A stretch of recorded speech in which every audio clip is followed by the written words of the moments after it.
Vamos então aqui dar uma olhada agora nos principais incisos, a título de exemplo, do artigo 7º, direitos sociais referentes ao trabalhador urbano e rural. Olha aqui comigo o inciso 1º. Relação de emprego protegida contra despedida arbitrária ou sem justa causa, nos termos de lei complementar, que preverá indenização compensatória, dentre outros direitos. Olha aí, será que nós já ouvimos falar nisso? Certamente sim. Eu vou perguntar para você e você vai me responder telepaticamente. Se você trabalha numa empresa e quer sair de lá, é melhor você pedir para sair ou você ser colocado para fora? Eu vou mudar a pergunta. É melhor não. Você recebe mais em que hipótese? Se você pede para sair ou se você é colocado para fora? Todo mundo sabe que se você é colocado para fora, você recebe mais. Por que isso? Porque se você está sendo colocado para fora, você está ficando desempregado involuntariamente. Esse é um ato de surpresa, digamos assim. Então, para que você não fique desamparado, entre aspas, do ponto de vista social, a legislação e a Constituição lhe asseguram algumas vantagens adicionais. Então, você sabe que você vai ter a liberação do seguro-desemprego, você vai ter a liberação do FGTS, você vai ter aquela multa do FGTS dos 40%. É exatamente essa daí que é uma indenização que está prevista aqui no inciso 1º. Olha aqui, relação de emprego, protegida contra despedida arbitrária sem justa causa, nos termos de lei complementar, que preverá indenização compensatória, dentre outros direitos. Essa daí é aquela indenização da multa de 40% do FGTS. Agora não está explicada aqui. Está explicada em legislação específica. Não interessa para nós. Aí é a legislação trabalhista. Ok? Olha aqui o inciso 2º. Seguro-desemprego em caso de desemprego involuntário. Seguro-desemprego, todo mundo já ouviu falar em seguro-desemprego. Você pode até não saber em detalhes qual é o valor que a pessoa recebe, por quanto tempo que ela recebe, e para nós aqui não precisa, porque não é a Constituição que traz essas informações.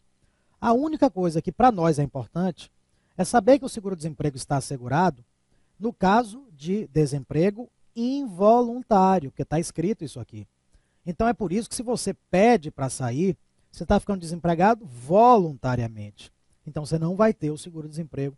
Se você é colocado para fora, você está ficando desempregado involuntariamente. É aí que você vai ter o seguro-desemprego, ok? Qualquer outro detalhe, para nós, não é importante. Olha aqui o terceiro.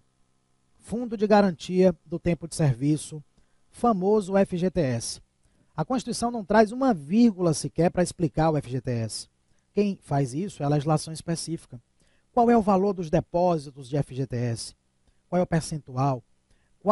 Quais são as hipóteses em que você pode sacar o valor depositado? Tudo isso está em legislação específica, não interessa para nós.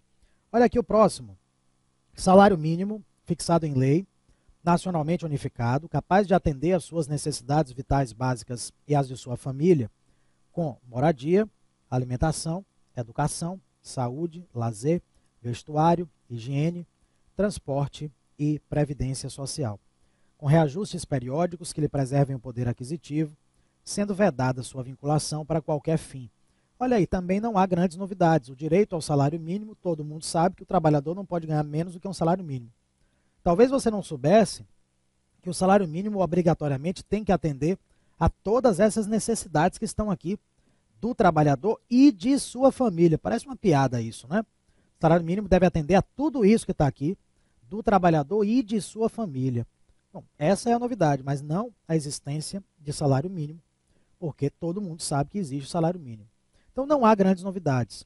Meus amigos, os outros incisos, eles seguem essa mesma lógica. Eu não vou lê-los aqui todos, porque eu não tenho nada a acrescentar em relação ao que está escrito. A única coisa que a prova de constitucional pode te cobrar é o que está escrito. Porque qualquer coisa que não esteja escrito aqui, a questão seria de direito do trabalho e não de direito constitucional. Percebeu? Então você vai ler esse artigo 7º, todo ele, e vai perceber que você vai encontrar aí situações que você já conhece. Não há grandes novidades. Você vai encontrar aí na sequência o aviso prévio, você vai encontrar o repouso semanal remunerado, a licença gestante, a hora extra, a jornada de trabalho e assim por diante. Situações que você já conhece. Então eu não vou perder esse tempo aqui, eu prefiro priorizar outros pontos que são mais relevantes aqui para nós. Agora, ainda sobre o artigo 7º, eu vou chamar a sua atenção para um último detalhe. Esse sim, muito importante para a nossa prova. Eu vou passar aqui, ó, para chegar logo no final dele, no parágrafo único.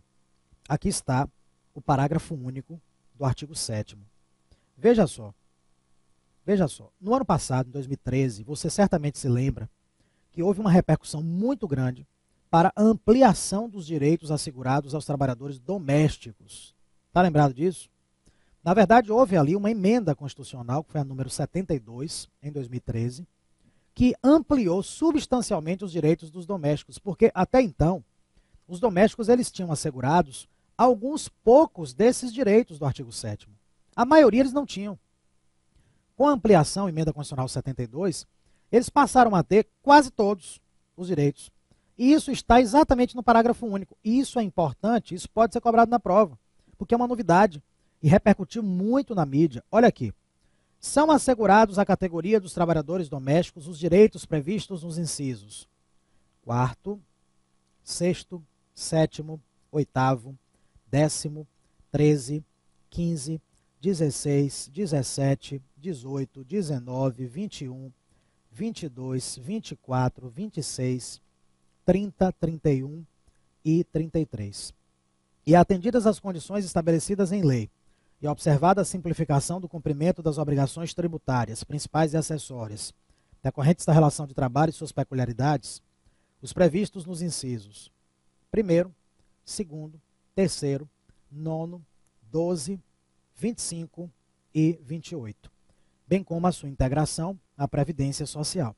Então veja que a lista agora é grande. Antes da emenda constitucional 72, a lista era pequena.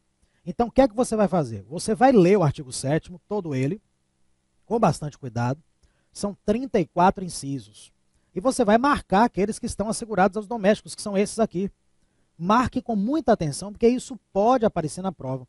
Atente também para o detalhe de que tem alguns dos direitos que passaram a ser assegurados aos domésticos, mas que dependem ainda de regulamentação. Quer dizer, não são auto-aplicáveis. Aqui mesmo está dito, ó, olha aqui de novo. Atendidas as condições estabelecidas em lei, portanto é preciso que venha a lei. E aí vem aqui a lista ó, dos que dependem de lei ainda. Incisos 1º, 2º, 3º, 9º, 12, 25 e 28. Então é preciso que venha a lei regulamentadora. O fato de estar assegurado ao doméstico não significa que já tem aplicação imediata. Ok? Então, máxima atenção para esse parágrafo único. Agora, seguindo adiante, olha aqui comigo esse artigo 8º, que é um artigo pequeno, trata dos sindicatos. É um artigo que não é tão frequente em prova, mas de vez em quando aparece. E ele pode aparecer na sua prova. Bom, de modo geral, você sabe que as categorias profissionais, elas podem criar o seu sindicato representativo. Não é isso? Bom, para quê? O que é que faz o sindicato? Defende os interesses da respectiva categoria. Agora, tem algumas categorias, excepcionalmente, que não podem criar sindicato. Por exemplo, os militares. O militar não pode ser sindicalizado. Mas a regra é que pode. A regra é que as categorias podem criar o seu sindicato representativo. E o sindicato, em princípio, vai atuar de maneira livre. Só que tem algumas regras que estão aqui no artigo 8º. Olha só. É livre a associação profissional ou sindical, observado o seguinte: a lei não poderá exigir autorização do Estado para a fundação de sindicato, ressalvado o registro no órgão competente, vedadas ao poder público a interferência e a intervenção na organização sindical. Em outras palavras, se a categoria quiser criar o seu sindicato representativo, vai poder fazer isto independentemente de autorização do Estado ou de quem quer que seja. Resolveu criar, criou o sindicato. E na hora de funcionar, o sindicato vai funcionar da forma que ele mesmo estabelecer. É vedada a interferência estatal em seu funcionamento. Está dito isso aqui também. Agora, tem uma coisa que está exigido. O sindicato ele tem que ser registrado nos órgãos competentes. Só que esse registro não é um pedido de autorização, não. Esse registro tem muito mais um caráter de aviso oficial, para que o Estado saiba que o sindicato existe. Ok? Seguindo adiante, olha aqui o inciso 2º. É vedada a criação de mais de uma organização sindical, em qualquer grau, representativa de categoria profissional ou econômica, na mesma base territorial, que será definida pelos trabalhadores ou empregadores interessados, não podendo ser inferior à área de um município. Olha, aqui no inciso 2º, nós temos um princípio que costuma ser chamado de princípio da unicidade sindical. Unicidade sindical. Em outras palavras, não se pode ter mais de um sindicato da mesma categoria atuando no mesmo lugar. É isso que está dito aí.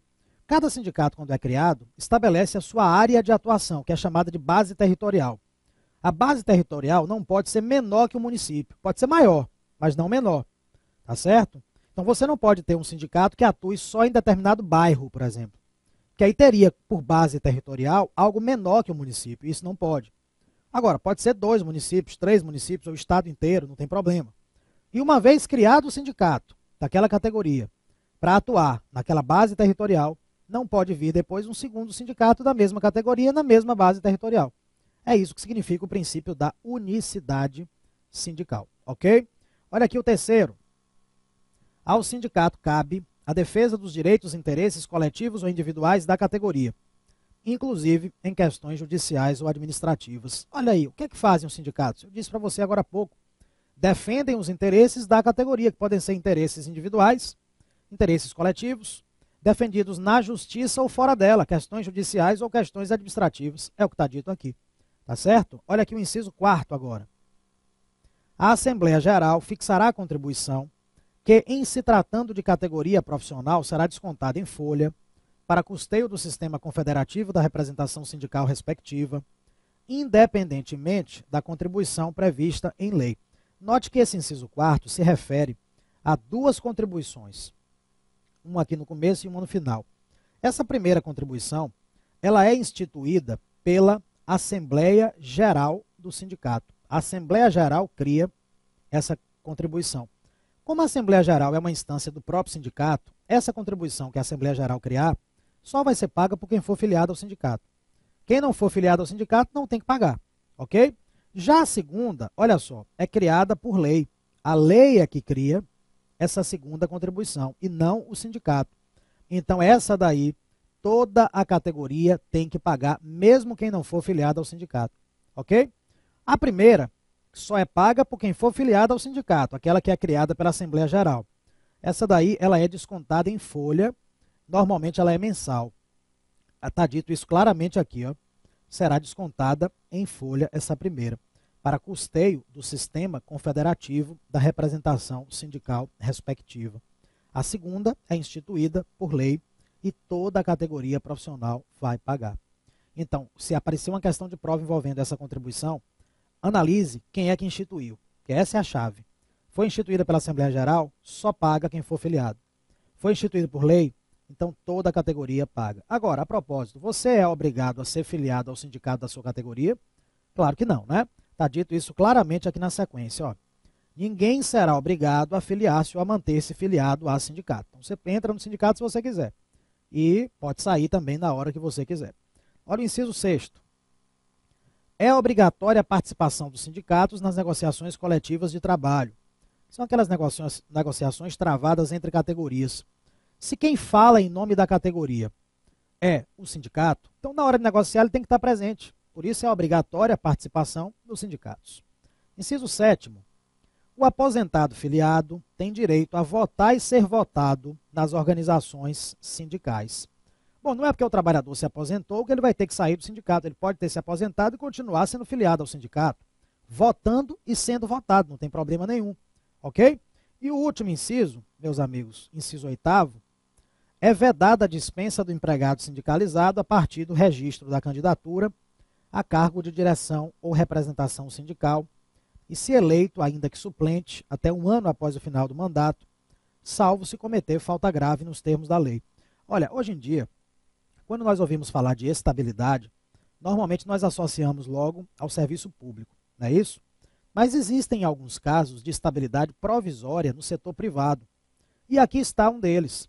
Se você é afiliado ao sindicato da sua categoria e um belo dia resolve se candidatar a presidente do sindicato, a partir do momento que você registrar sua candidatura, até 1 ano após o final do seu mandato, se você foi eleito, você é estável nesse período.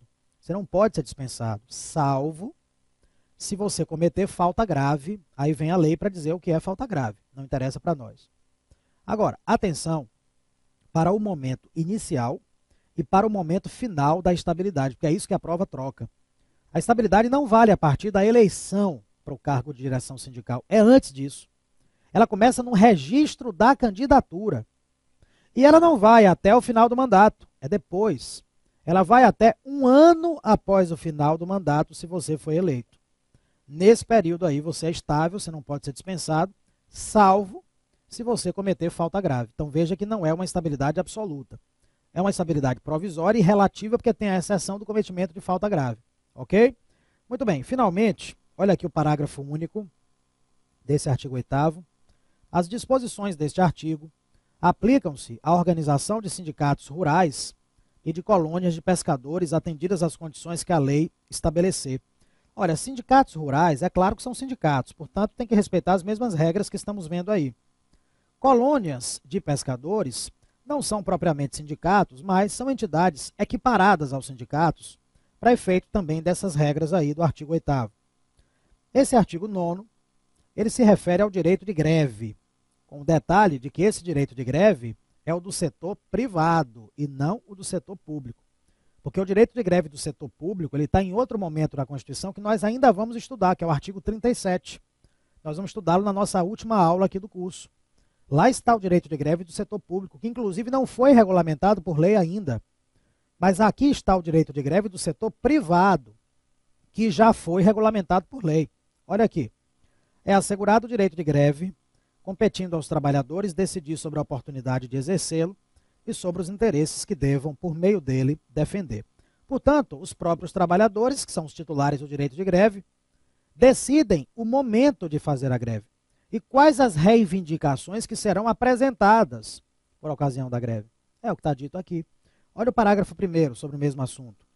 A lei definirá os serviços ou atividades essenciais e disporá sobre o atendimento das necessidades inadiáveis da comunidade.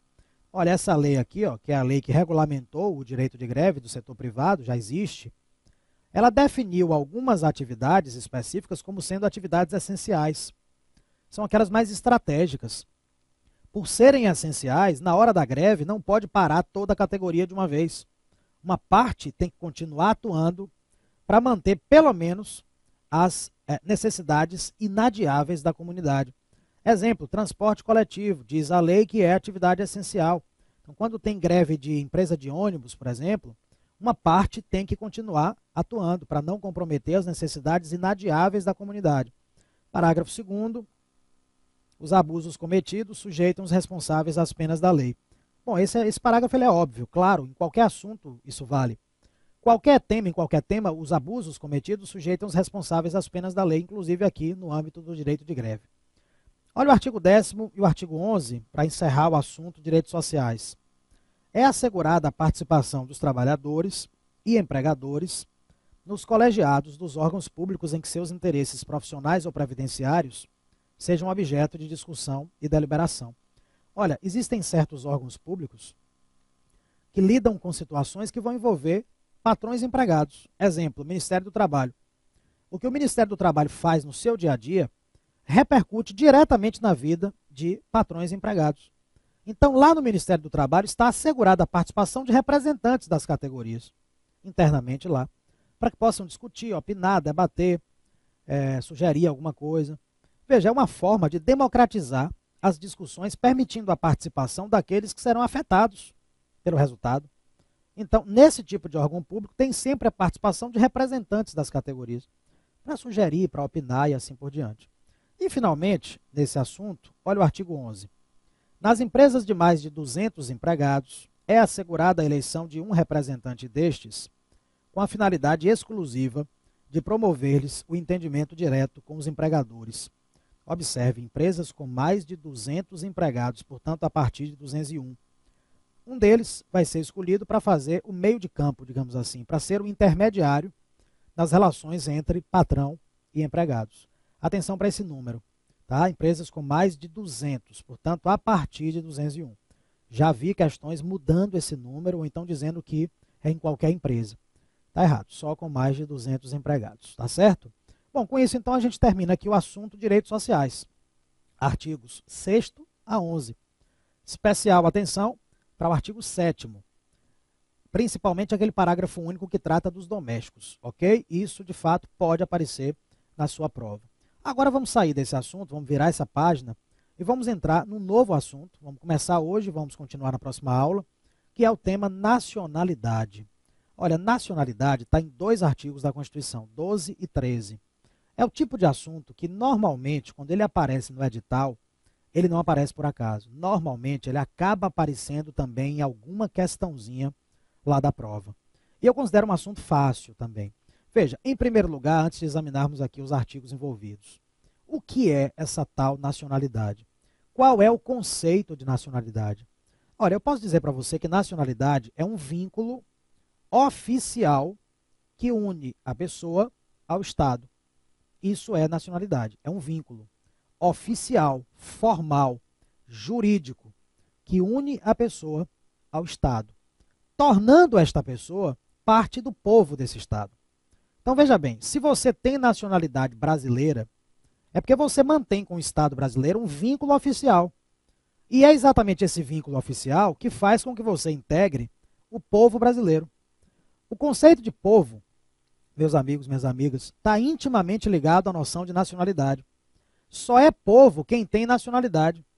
Ok? Quem tem nacionalidade é povo. É por isso também que o conceito de povo não pode ser confundido com o conceito de população. São coisas diferentes. População não tem nada a ver com nacionalidade. População é um conceito meramente numérico, demográfico, instantâneo, momentâneo. População brasileira não são as pessoas que têm nacionalidade brasileira. População brasileira são as pessoas que, neste momento, estão submetidas ao poder do Estado brasileiro, tenham elas ou não a nacionalidade brasileira.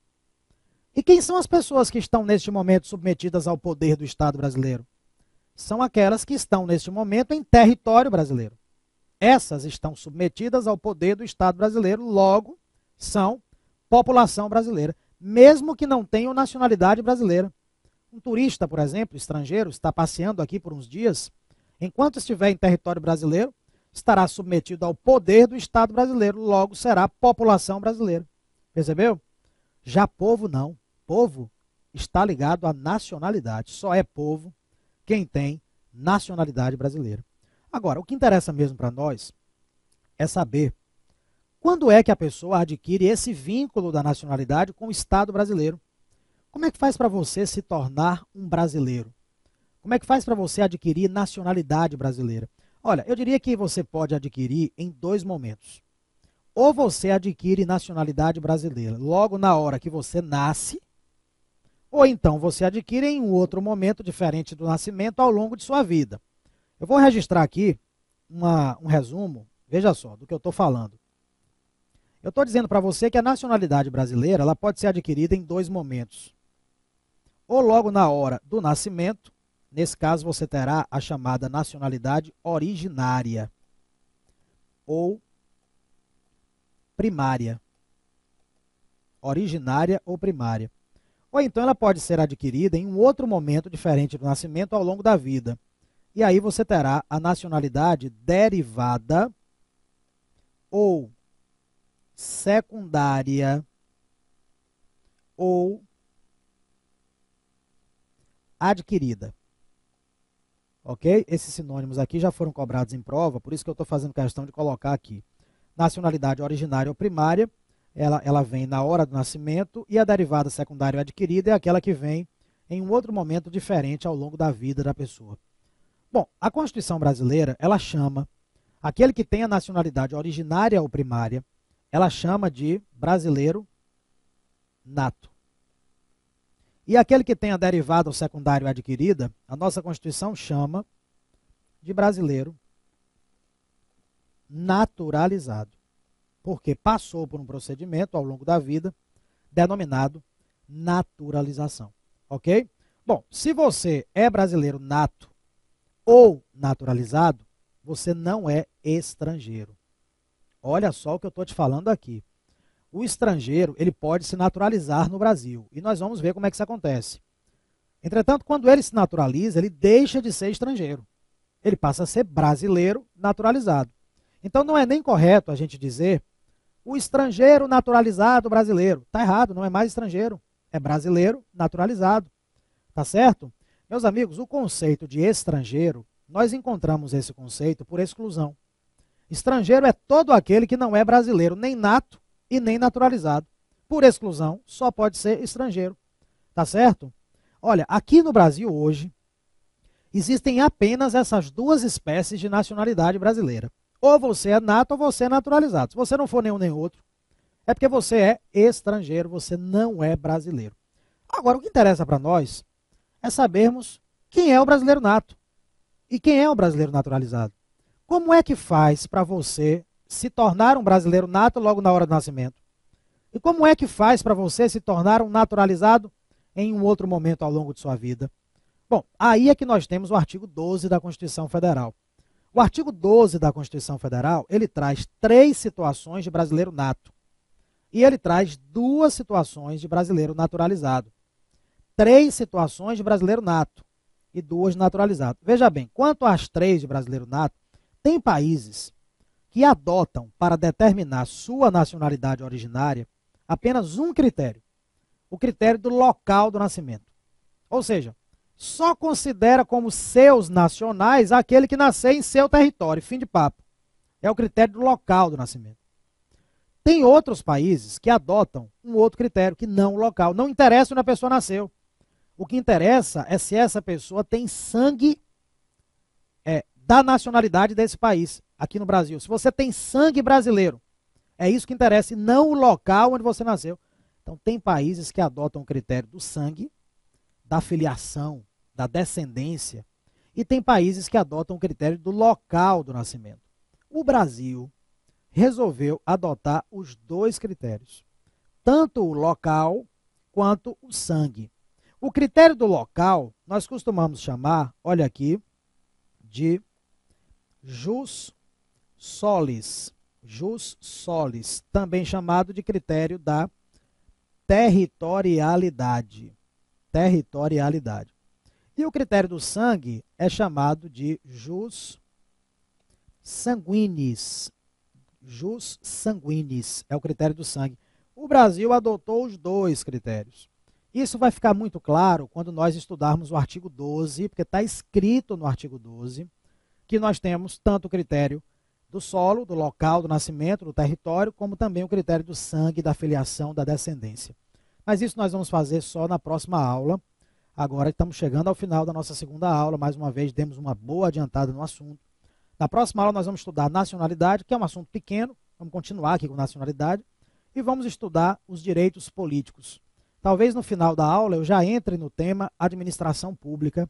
E esse tema administração pública, que é também muito importante para a nossa prova, eu vou me dedicar a ele durante toda a nossa última aula do curso, que será a 4ª aula. Tá certo?